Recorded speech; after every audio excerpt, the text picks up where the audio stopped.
My husband left me in a freezing cabin in the middle of the woods and took all my money. That was the moment he signed his own sentence. If it were you, abandoned in the forest after surgery, with no phone, no money, and realizing the person you trusted most had been planning to leave you for months, what would you do? Leave a comment. I want to know your honest reaction. The morphine was still running somewhere in my bloodstream, making each breath feel like it dissolved into the air. I stared up at the old wooden beams on the cabin ceiling, counting each knot, each crack, because counting was so much easier than thinking about the abdominal incision that stabbed every time I inhaled. The surgery 5 days ago had been an emergency, a ruptured ectopic pregnancy. The doctor said if we'd arrived even a little later, I would have been facing a funeral full of polite, empty condolences. Grant had driven me to the hospital in a panic he later recounted, as if he were some devoted husband. I remember his hands gripping the steering wheel so tightly his knuckles turned white. But the way his jaw clenched, what I once mistook for worry, turned out to be something I completely misread. Not fear, but calculation. A surface-level concern masking numbers, plans, something cold beneath. The doctor was a small woman with kind eyes and steady hands. She explained the surgical procedure while Grant stood in the corner, eyes glued to his phone. At one point, she glanced at him, then at me, then at him again. A quick flicker, like she recognized a familiar pattern, something seasoned professionals spot instantly when a situation doesn't feel right. "You need complete rest for at least 2 weeks," she said, voice firm, eyes shifting back to Grant. "No driving, no lifting anything heavier than a glass of water. Someone needs to watch for fever, increased pain, redness around the incision. You will be very vulnerable." Grant nodded, wearing the face of an ideal husband. I saw the corner of his mouth lift slightly when the doctor turned away. And now, the sound of the car engine pulling away was still echoing in my ears, and my hand instinctively reached toward the nightstand for my phone. But it wasn't there. It had disappeared this morning, when Grant brought in a bowl of canned soup warmed on the cabin's old gas stove, along with 2 slices of limp white bread. "You need rest," he said, slipping the phone into his jacket pocket. "No work emails, no stress, doctor's orders." I was too exhausted to argue, too dazed from the pain meds to point out that the doctor never said anything about my phone, that resting wasn't the same as being cut off, that there's a huge difference between healing and being trapped. This cabin used to belong to my dad. He bought it 30 years ago when forest land was as cheap as a used car. 200 kilometers from the city, the road turns from logging path to trail to something barely visible to anyone who doesn't know exactly where to look. No signal, no internet, no neighbors within 10 kilometers. Just trees, wind, and a silence that once felt healing, but now pressed down on me like the lid of a coffin. I heard footsteps on the porch, Grant's shoes hitting the wood, then his voice carrying through the bedroom door. "I'm heading out now." I tried lifting myself up, the incision screaming, my teeth clenched to keep from crying out. "There's firewood by the stove," Grant continued, bright and casual, like he was checking out of a short-term rental. "Food in the pantry. Don't touch the generator. I don't want you getting shocked. 2 weeks and you'll be fine." He appeared one last time in the doorway, freshly cut hair, wearing the jacket I gave him last Christmas. "I'm going to the Maldives," he said, voice lighting up like a kid showing off a toy. "With Chloe, you know Chloe. The new coworker, blue water, overwater bungalows, champagne all day." I stared at him. The morphine was fading, the pain sharpening, and with the pain came a cold clarity sliding through my veins like melting ice. "What did you just say?" I whispered. "Vacation," he grinned. "While you recover from surgery, alone, in a cabin with no phone." He shrugged, like it was the most normal thing in the world. He repeated it again. "I'm going with Chloe." Chloe. The name hit my chest like a punch. Chloe with the blonde hair, the giggles every time Grant said her name lately. Chloe of the weekend work trips, The late-night texts I pretended not to see. I looked at him, and suddenly everything snapped into place. His wide grin, the new haircut, the excited tone like he was about to go on a honeymoon. All of it was evidence. I had been blind for too long. This morning I transferred all the savings. $480,000. Thank you for working so hard to save it. He smiled. A proud smile, like he'd just wrapped up a major project. I'll file for divorce when I get back, he said, exhaling like he was repeating something meaningless. My lawyer says it's simple. No kids, no shared assets except the apartment. Then he pulled something from his pocket, a key ring. He lifted it so the light from the doorway haloed around it, letting me see clearly the keys to our apartment. I changed the locks, he announced like laying down a winning card. This morning, same time I moved the money. You won't be able to get in anymore. Your things are in storage, Unit 247, at the facility on Highway 9. I paid for 1 month. After that, if no one claims them, they'll be auctioned off. When you get back to the city, you should probably deal with that first. He let the keys fall to the wooden floor. The sound echoed like a coin hitting the bottom of a well. Rest up, okay? Doctor's orders. By the time you drag yourself back to the city, the divorce papers will already be filed. Clean. Simple. I tried to stand. A sharp wave of pain doubled me over, hands clutching my abdomen, praying it was just sweat and not blood soaking through the bandage. Why? Was all I managed to whisper. Grant tilted his head, as if pondering an interesting question. Because I can have a better life. Because I'm tired of coming home to someone who only sleeps. Because Chloe makes me laugh. Because I'm 36 and I don't want to waste another year waiting for you to wake up from your work obsession. Because opportunity came and I was smart enough to take it. The door shut. Footsteps across the wooden porch. The engine starting. I dragged myself to the window, leaning on the wall, breathing in short, shallow pulls, peering through the fogged glass. My SUV, the one I bought specifically for mountain roads. Chloe in the passenger seat, blonde hair blowing in the wind, smiling like sunshine. Grant tossed the huge suitcase into the trunk, the expensive suitcase I gave him for his birthday last year. He got in the car, started it. The headlights swept across the snow, glittering like cheap diamonds. I watched them disappear down the snow-covered trail, eyes fixed on the tire tracks fading into the forest, listening as the engine sound thinned out and became nothing more than a trembling memory. And then I smiled. And I smiled. A wide, full smile. Because Grant had made a very big mistake. He never knew I always had a second phone. The tiny silver one, always on 24/7, because I was afraid my elderly parents might have a stroke in the middle of the night.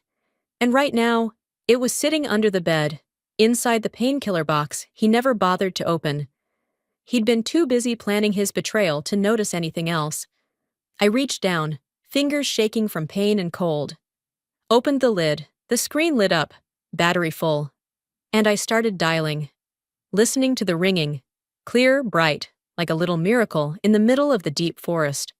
The phone rang 3 times. "Hello, it's Dad." His voice was old but still solid as stone. "Dad, it's me. I'm at the cabin. For God's sake, I've been calling all week. How are you? It's a long story. Listen to me. I need you to do something for me right now. Anything. Call your contact at the international airport, the 7:30 p.m. flight to the Maldives. Report 2 passengers suspected of using a stolen credit card. Names are Grant Harrison and Chloe Bennett." A second of silence. Then Dad's voice turned ice cold. "What did that man do to you?"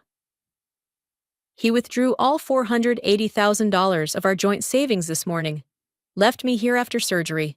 Took my phone. Changed the locks at home. He's on his way to the airport with his mistress right now." Another silence. Longer. When Dad spoke again, his voice had hardened into steel. "All right. In 15 minutes, they'll be pulled aside for inspection. I'll send a helicopter to get you within 3 hours. Stay put. Don't move too much." I told Dad everything. The whole plan that formed in my mind the moment I heard the car engine start. Everything I had suspected for months, but never dared to say out loud. The pieces. The messages from Chloe that Grant deleted. The nights he silenced his notifications. The sudden meetings. The money he called work expenses.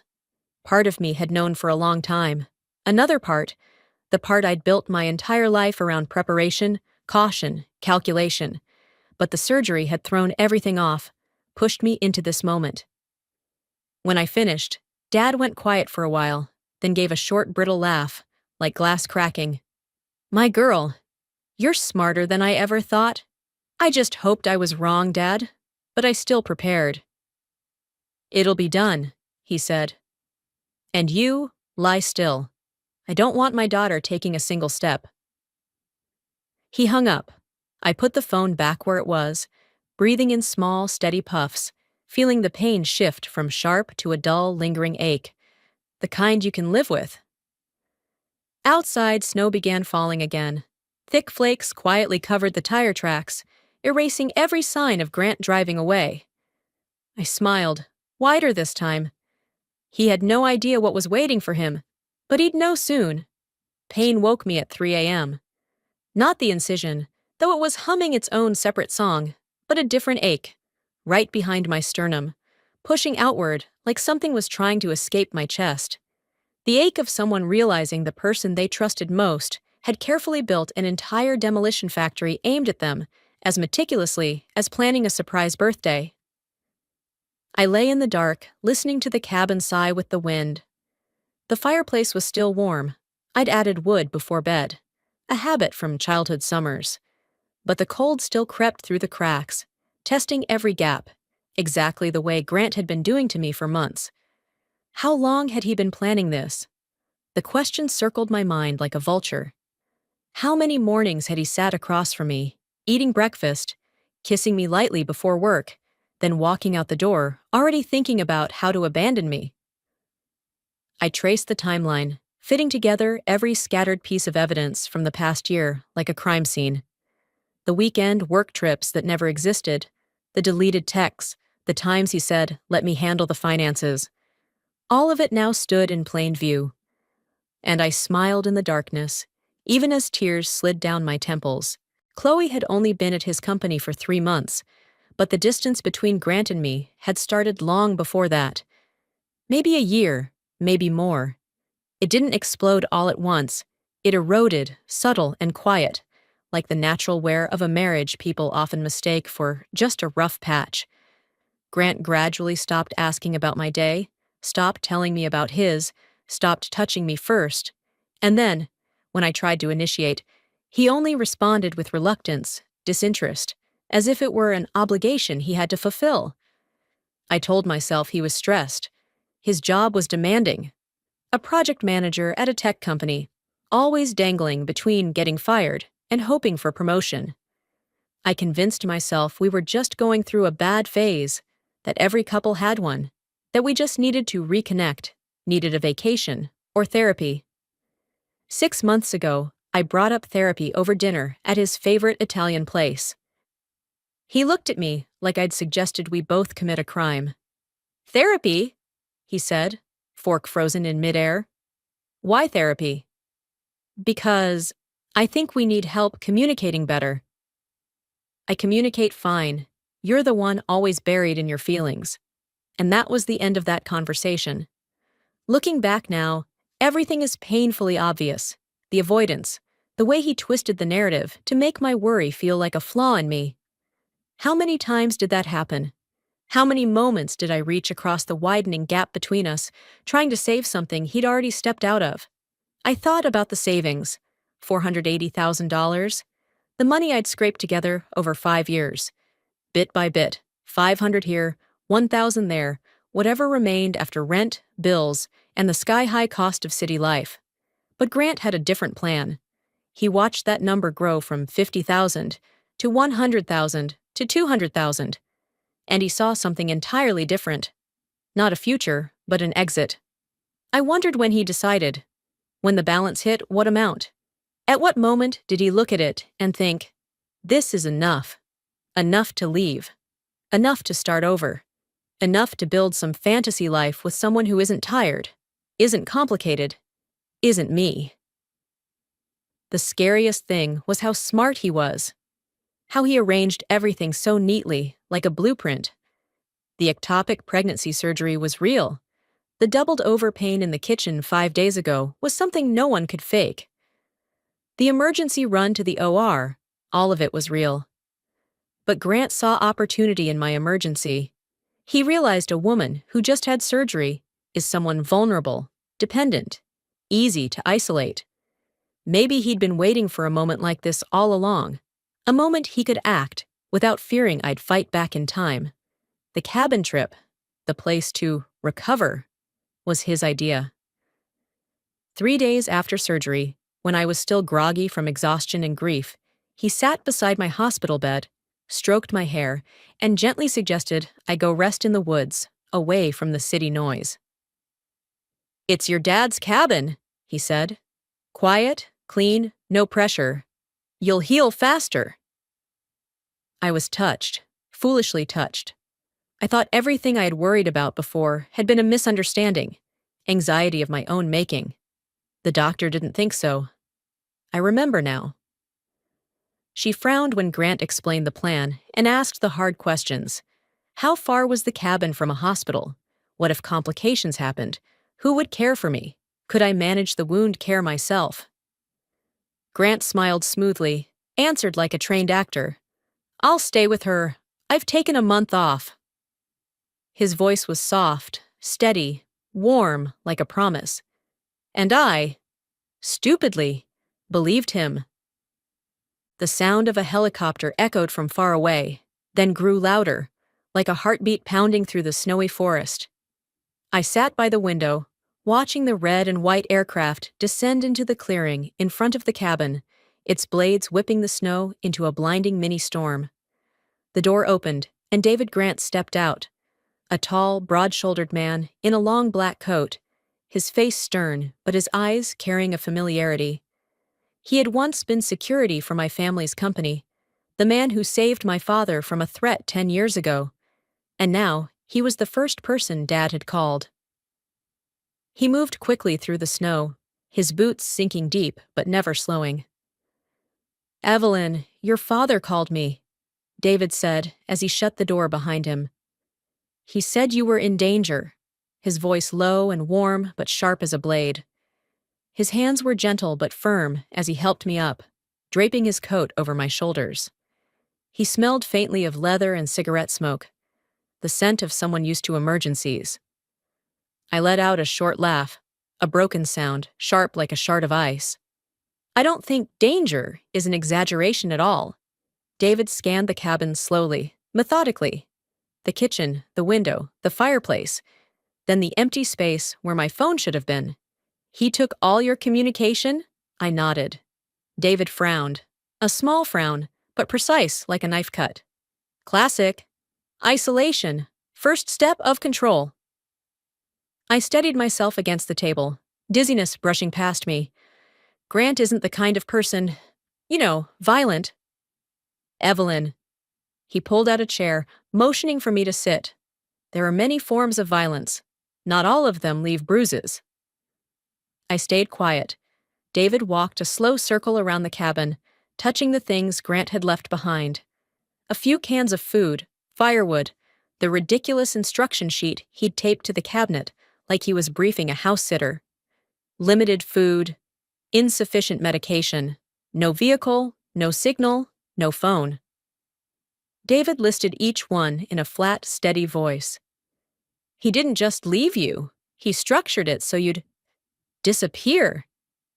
I felt each word like salt on the still raw incision.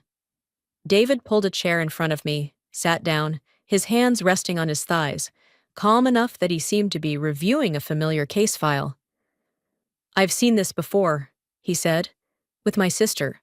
Her husband controlled the money, controlled the friends, eventually cut her off from the family. She thought it was care, but it was isolation. By the time she realized, it was too late." We boarded the helicopter, and he buckled my seatbelt the way someone would for a child, then signaled the pilot to lift off. Outside, the wind roared, snow slashing against the windows. But for the first time since Grant drove away, I didn't feel buried. Morning sunlight slipped through the blinds, painting long gold bars across the wooden floor. It should have been a peaceful morning, but the moment my eyes opened, the room spun. I was still sleeping in the living room. There was no way I was stepping into the master bedroom. I couldn't stand the thought of lying on the same sheets Grant had used to betray me. The clothes I wore were old things pulled from the back of the closet.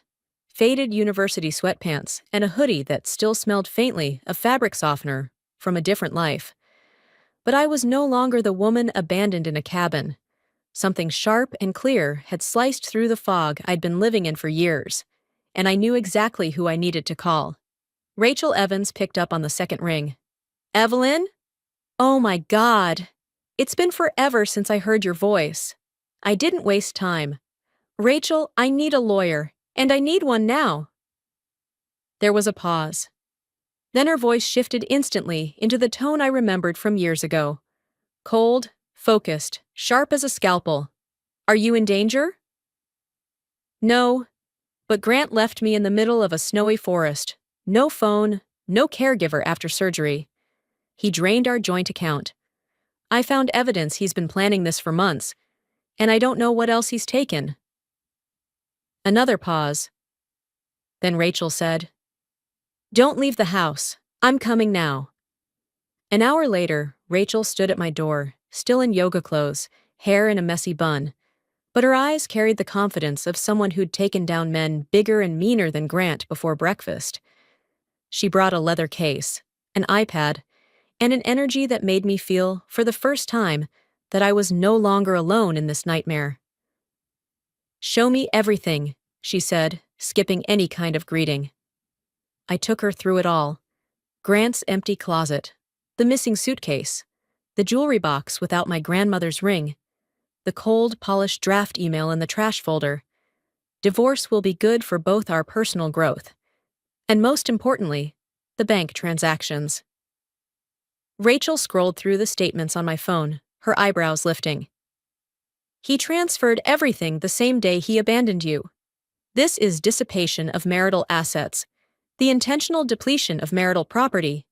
Courts despise this." My heartbeat thudded hard. "Really? Really?" she said, firm and certain. "Marriage is a legal partnership. You can't secretly withdraw money, hide assets, pretend everything's fine while planning your escape, especially in your situation. He broke the law." Rachel opened her tablet, flipping through state statutes, explaining terms like asset freeze, forensic accounting, temporary maintenance. It was like watching her assemble a legal weapon, piece by piece from precedents and codes. She looked at me, her eyes softening just slightly. "Now it's time to take everything back." She glanced around the house. "The house is under both your names?" "Both," I said. "Good. Don't move out. If he tries anything when he returns, I'll file for exclusive occupancy. But for now, this house is leverage.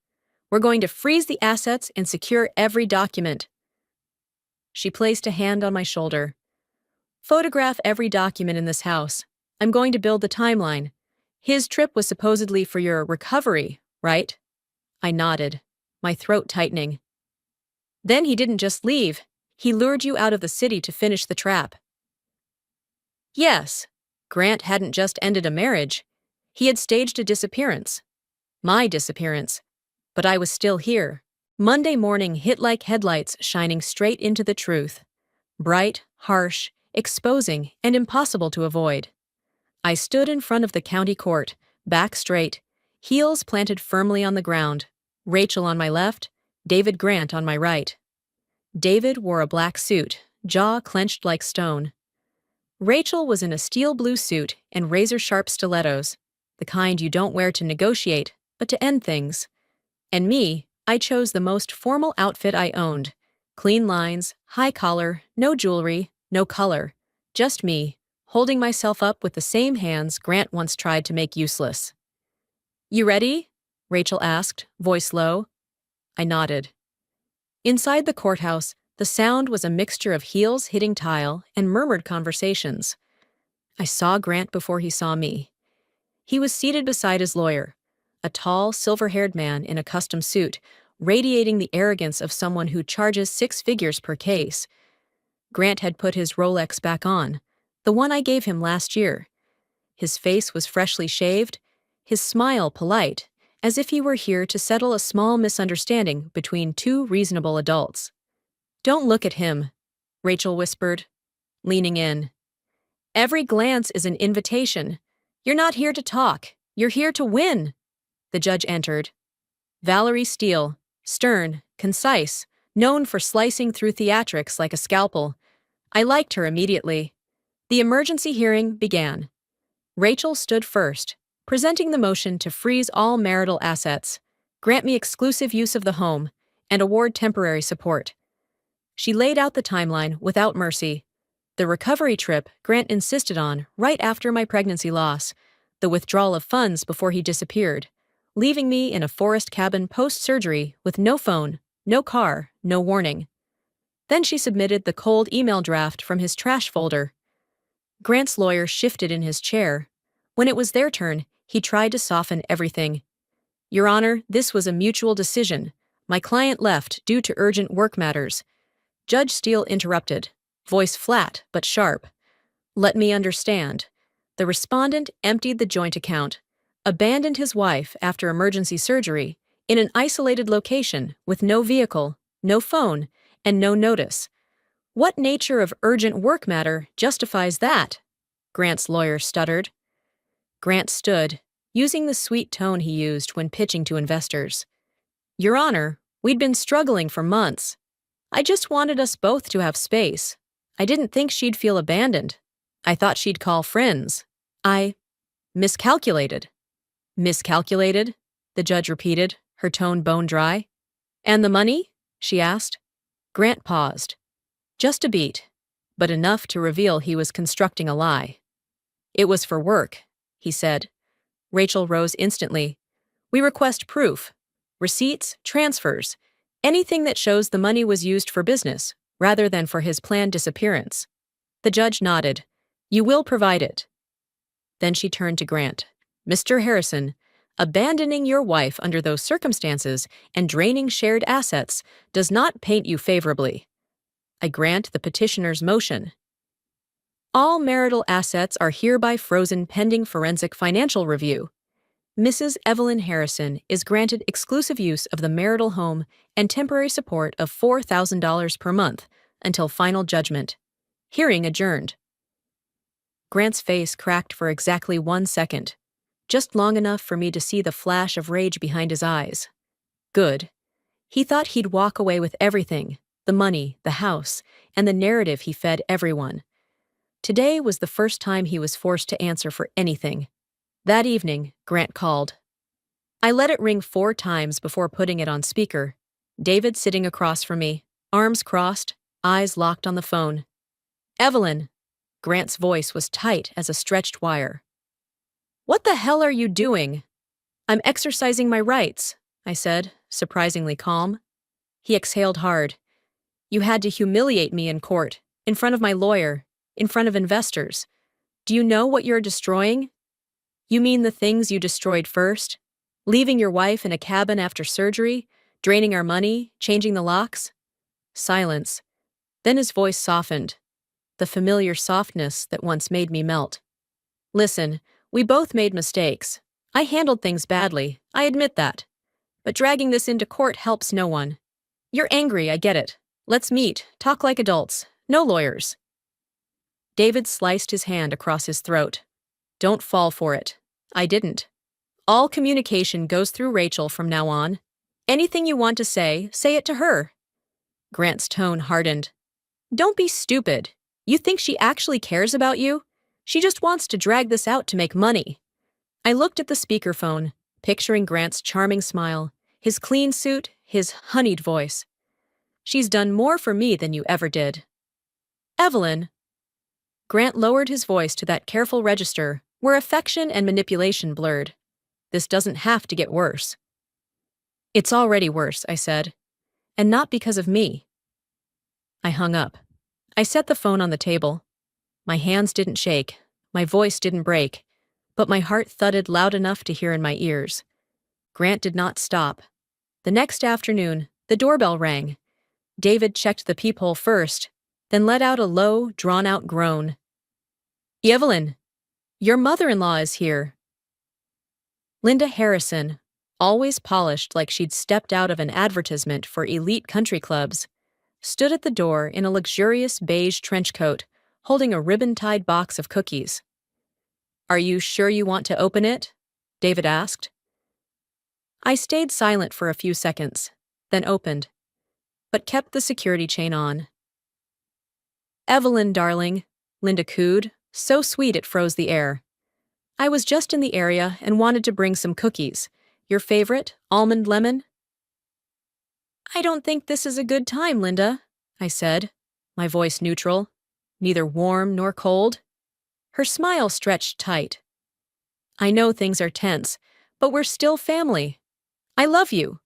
Grant made mistakes, yes, but all this legal conflict is hurting everyone.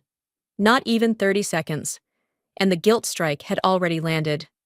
"He hurt himself," I replied. "I'm simply responding." Linda's eyes drifted into the house, scanning everything as if assessing damage. "This isn't you, Evelyn. You've always been calm, rational. This bitterness doesn't suit you." I almost laughed. "Seeking justice isn't bitterness. It's self-respect." Linda sighed dramatically. "Think about the relationship you two built, about your future, your reputations. If you push too far, everything could collapse." I looked straight into her eyes. The woman who once called me daughter of the house was now reminding me that my existence was inconvenient. Not once did she say Grant was wrong. Not once did she ask if I was okay. Not once did she mention the child soon to be born. "I'm protecting myself," I said. "Something I should have done long ago." Linda lowered her voice, almost whispering. "I just think, perhaps, you don't need all that money. You're smart, independent, you'll land on your feet, but Grant won't." Her smile cracked like shattered porcelain. I closed the door, not hard, but firm. I let out a weak laugh, but inside, what rose wasn't laughter. It was resolve. They would try to pressure me. Grant, Linda, his lawyer, maybe even some mutual acquaintances. But I had crossed a line I would never go back from. And for the first time in my life, I wasn't afraid of the woman I was becoming. 1 week later, the truth arrived. Not as whispers or suspicions, but as a thick folder Rachel placed on my kitchen table. "Sit," she said, the corner of her mouth lifting. Not a smile, but the expression of a lawyer who has just found the knife an enemy used to stab her client, covered in fingerprints and signatures. "What you're about to read," Rachel tapped the folder, "will make your blood boil, but it also gives you the strongest bargaining position I've seen in years." I sat. The first page was the report summary from the forensic financial expert.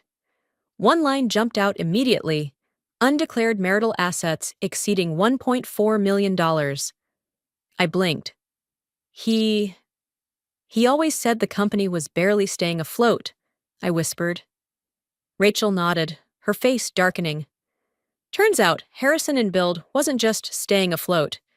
3 years ago, they secured a state contract worth $25 million per year, for 5 years, and that's just the visible part. She turned the page.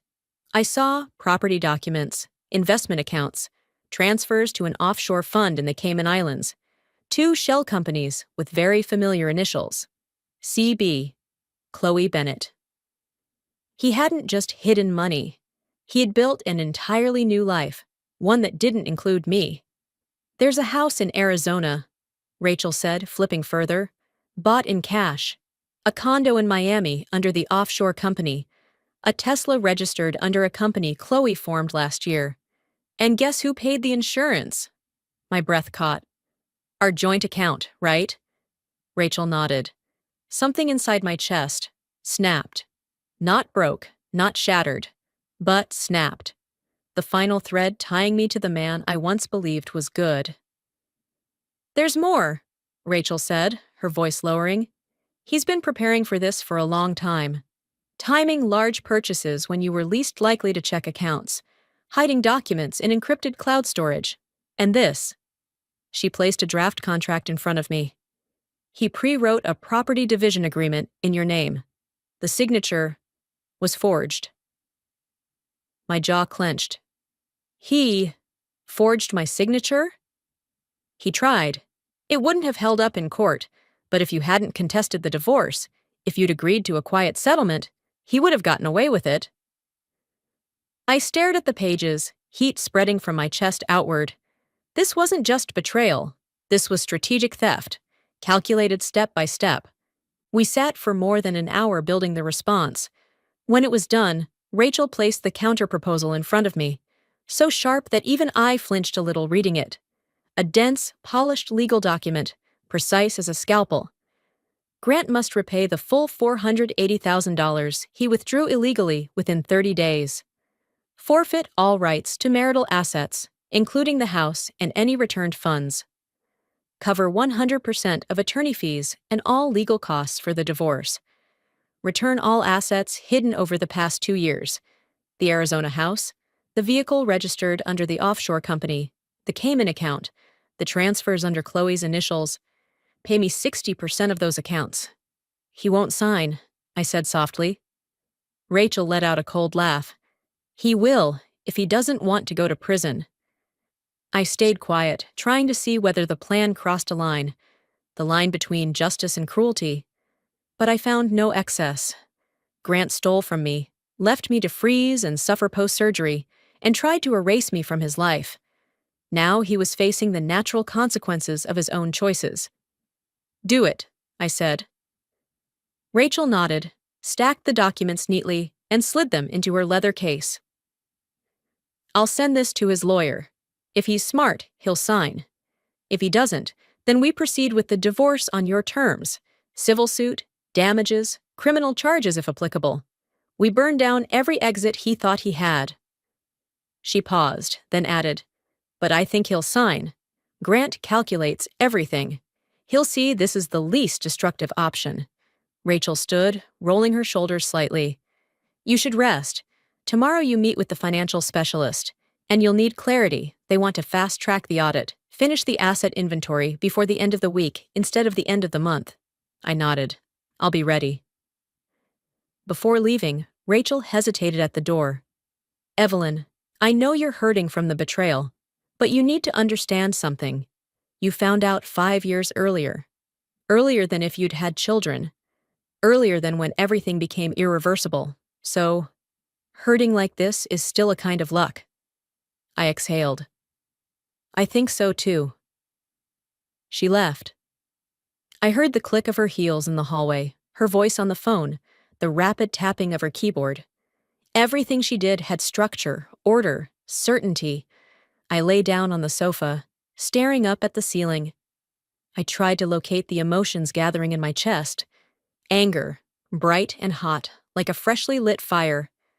Pain, deep and heavy like a weight in my ribs. Loss, not for Grant, but for the version of myself who once believed in him. But beneath all of it was the hardest thing to name. Relief. Freedom. This marriage had been dead for a long time. I felt that now. The distance, the silence, the avoidance, the half-hearted conversations about improving, resting, therapy, vacations. They were all my attempts to keep alive something that had already ended. Grant cut the cord first, in the cruelest way possible. But he cut it. And I, finally, no longer had to pretend. No longer had to hold together a house that had become nothing but compromise. No longer had to shrink myself to fit the comfort of someone who no longer loved me. I closed my eyes, exhaled, and for the first time in years, felt myself standing in my own life, no longer performing as the patient wife, the naive wife, the hopeful wife. Just me, and the road ahead, one I was choosing for myself. Monday, we walked into the downtown law office, air conditioning hissing, black espresso in glass cups. Grant stood when I entered, thinner, paler, as if stress had been gnawing at him. Evelyn, he began in that familiar sweet tone, I think we can resolve this amicably if— I lifted my hand. Save your breath. Rachel set the folder on the table. Here is our position. Full disclosure of all assets. A 60-40 division of anything concealed during the marriage, plus retroactive support and all legal fees paid by Mr. Harrison. Grant's lawyer scoffed. Ridiculous. Rachel smiled politely. It's the law. They gave their counteroffer. $200,000, a non-disclosure agreement, and the house. I almost laughed. 2 years of hiding millions, and now he wanted to buy my silence with 1 year's worth of rent money. 200,000, I said slowly. For me to disappear after you hid $1.4 million in marital assets and left me in a cabin like roadkill? Grant leaned forward, voice lowering. Most of it isn't liquid. It's tied up in the company. His face changed. The confident smile vanished. His shoulders sagged. Even his lawyer lost his swagger. We stood to leave. Evelyn, Grant said louder, almost desperate. You don't have to do this. We can work it out. Just the two of us. I turned, looked straight at him. The old version of me, I said, might have listened, might have forgiven. But she died in that gas station parking lot 3 weeks ago.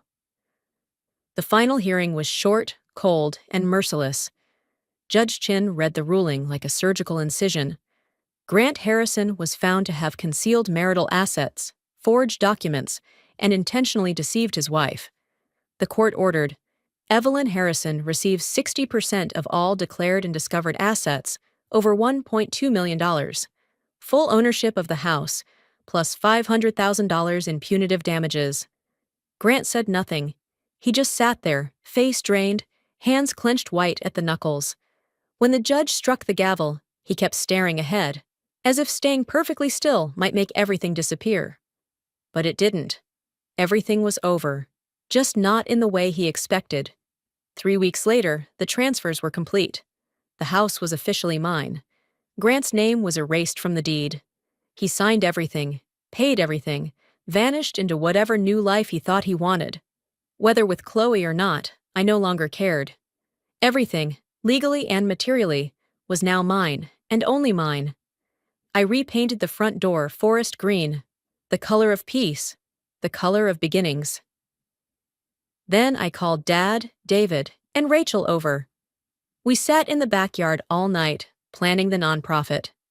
Not revenge, a purpose, a fund to help women leave controlling or financially abusive relationships. Money, lawyers, housing, a voice. We named it Project Rainlight, because I was reborn in loneliness, left behind, and lifted myself anyway. David became head of security and operations. Rachel offered pro bono legal aid for the first clients. Dad handled the paperwork. We opened quietly but firmly. That night, I lay down on a new bed in my new home, listening to my breath even out. Tomorrow would bring the final signatures, the ink that closed a long chapter, painful, transformative, necessary.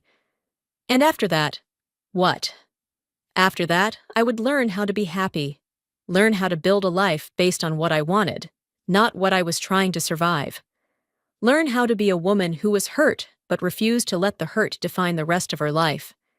I imagined waking up tomorrow without thinking of Grant, sipping coffee on the balcony, texting Rachel to ask if she wanted dinner, taking the old chaotic stack of paperwork into my office, sorting it page by page, feeling like I was reclaiming pieces of myself.